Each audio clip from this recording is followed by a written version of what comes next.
Students, let's start on page number 67.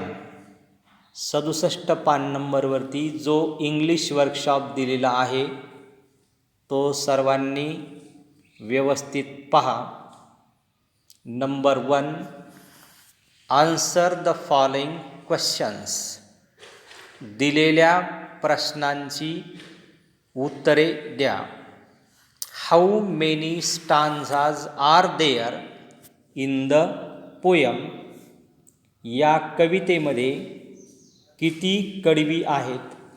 Answer, there are 3 stanzas in the poem. Number B, how many lines are there in the poem? Answer, there are 12 lines in the poem.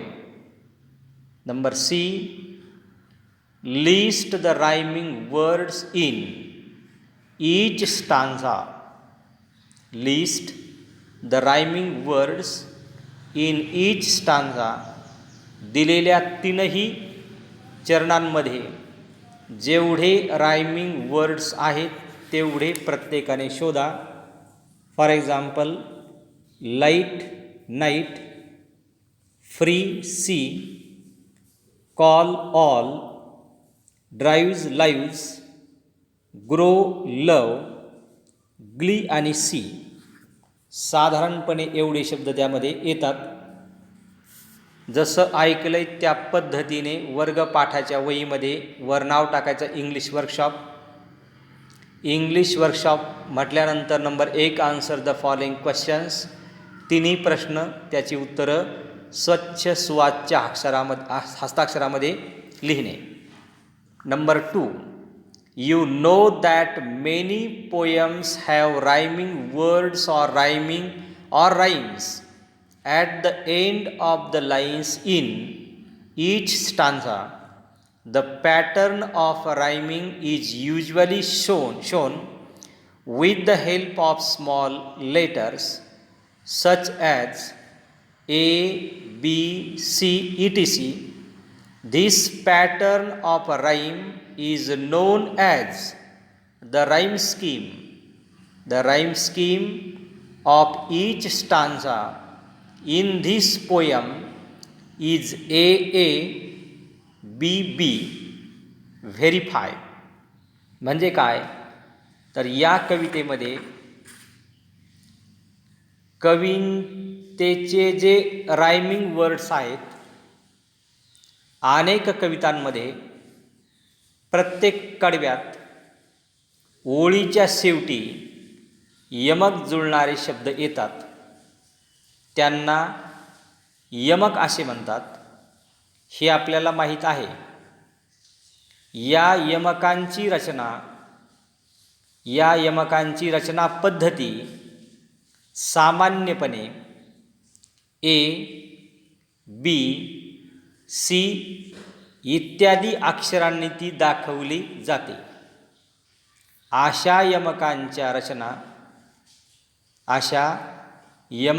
रचना पद्धतीला किंवा त्या योजनेला rhyme scheme असे म्हणतात. मग आता इथं मुलांनो एक समजून घ्या. रायमिंग वर्ड्स म्हणजे सदा सर्वदा योग तुझा घडावा, तुझे कारणी देह माझा पडावा, घडावा आणि पडावा. जसे आपण आता लाईट नाईट, फ्री सी असे जे पाहिले ते रायमिंग वर्ड्स.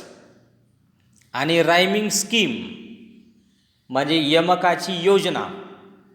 मग ही यमकाची योजना कशी तर पुन्हा सर्वांनी आता पान नंबर 66 वरती पहा. 66 पान नंबरवरती पहिला स्टांजा आहे. लाईट नाईट, फ्री आणि सी. इथपर्यंत कळालं. मग लाईट या शब्दाला ए म्हणा.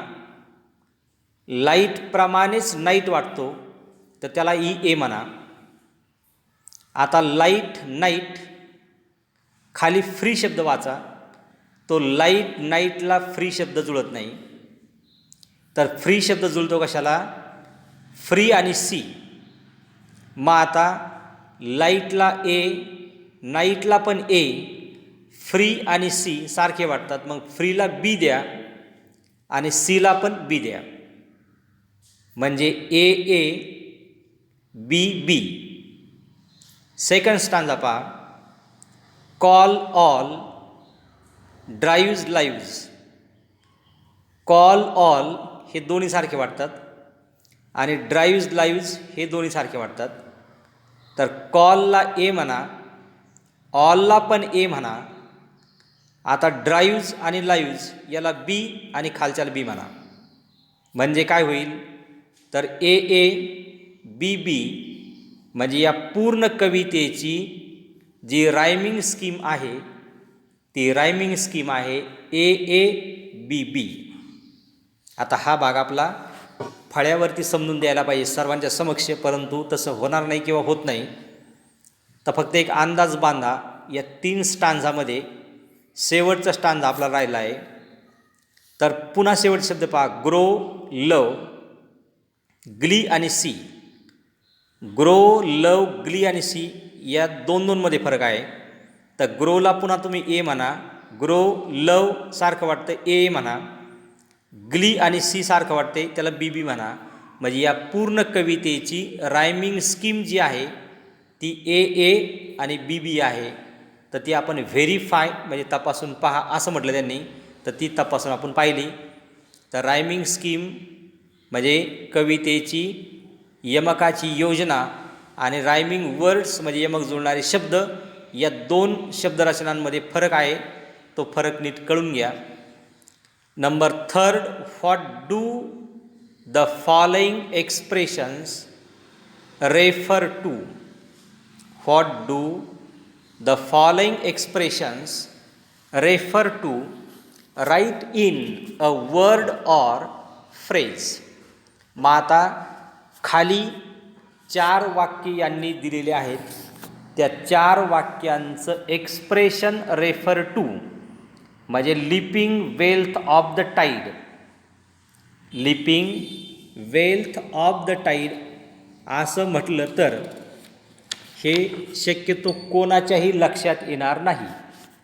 म्हणजे leaping wealth of the tide कशाला म्हटलं नेमकं, तर कवितेमध्ये leaping wealth of the tide हा शब्द आहे फिश करता. फिश म्हणजे काय रे, मासे. माशांकरता शब्द आहे leaping wealth of the tide. इथपर्यंत कळालं. आता किंग्स ऑफ द सी, समुद्राचा राजा कोणाला उद्देशून म्हटलं आहे, तर किंग्स ऑफ द सी म्हणजे फिशरमन.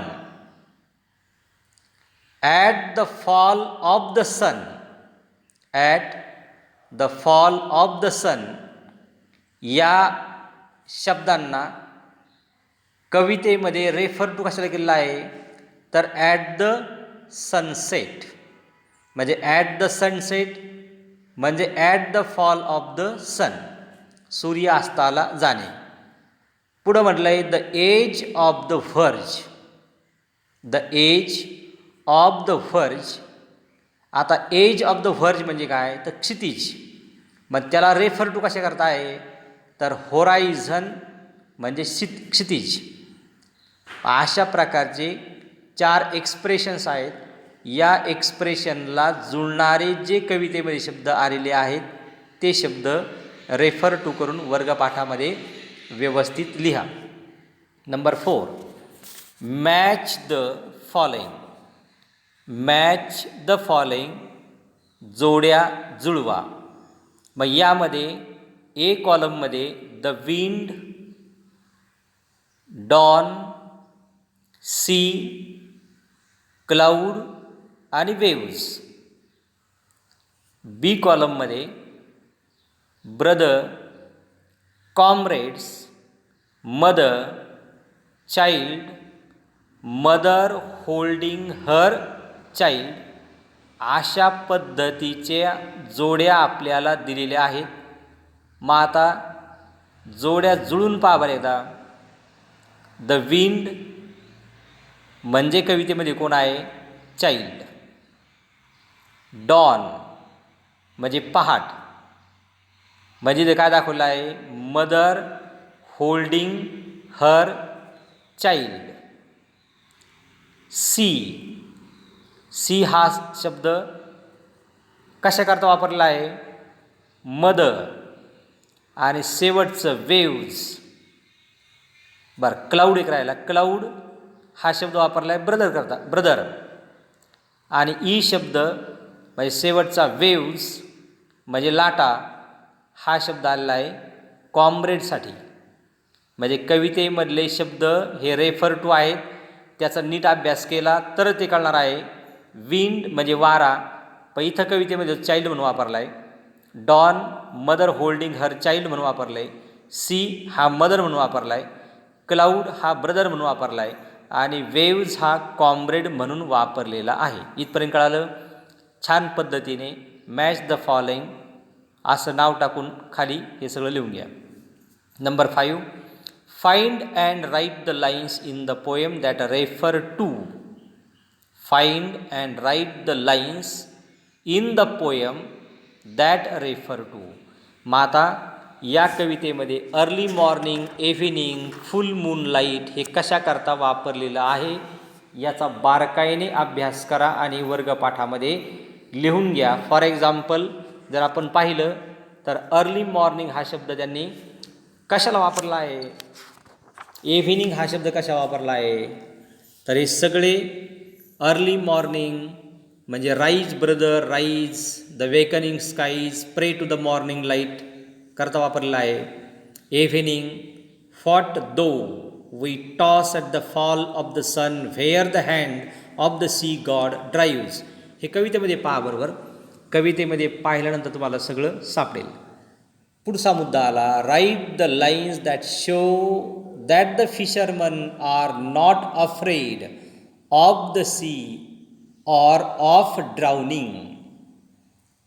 कोळी समुद्राला भीत नाहीत किंवा बुडण्याला सुद्धा घाबरत नाहीत या दाखवणाऱ्या ओळी या कवितेमध्ये कोणत्या आहेत? तर झटकन आपल्याला कळतं, ही हो holds the storm by the hair will hide in his breast our lives. जरी प्रचंड मोठमोठ्या लाटा आल्या असल्या तरीसुद्धा ही समुद्रदेवता आम्हाला तिच्या छातीमध्ये सामावून घेईल, म्हणजे ती आमचा जीव वाचवेल. अशा प्रकारची ओळ काय दाखवते? तर कोळी समुद्राला आणि बुडण्याला घाबरत नाहीत. अशा प्रकारची ओळ तिथं लिहून काढा. Number 7, in the last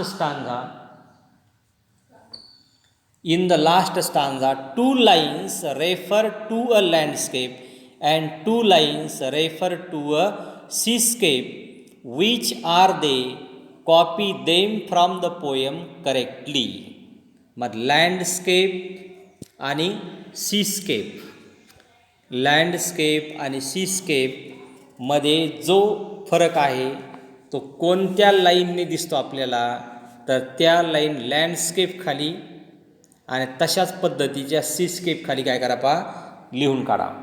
number 8, using the internet find photographs, find pictures of landscape or seascapes to illustrate the images used in the poem.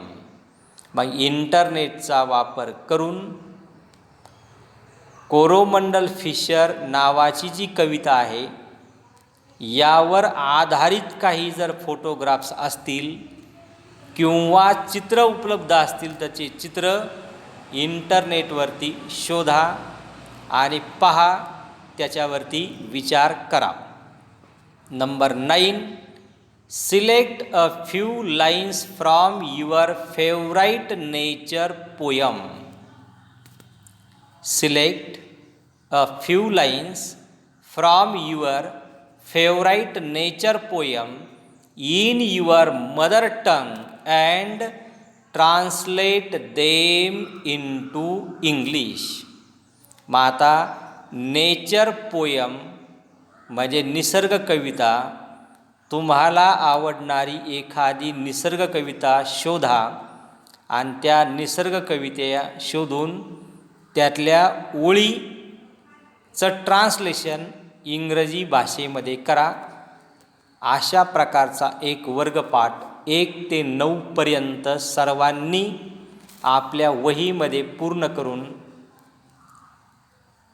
एक ॲडिशनल आणखीन एक वर्गपाठ म्हणून ॲप्रिसिएशन ऑफ द पोयम, कवितेचे रसग्रहण, त्यामध्ये title, author, rhyme scheme, favourite lines, central idea आणि figure of speech आणि त्याचे स्पेशल फीचर्स या सगळ्या गोष्टी व्यवस्थित लिहा. हे संपल्यानंतर गाईडमधून A1, A2 आणि A3 शोधा, वाचा आणि वर्गपाठामध्ये सुंदर हस्ताक्षरात लिहून काढा. Okay, all the best, have a nice day to everyone.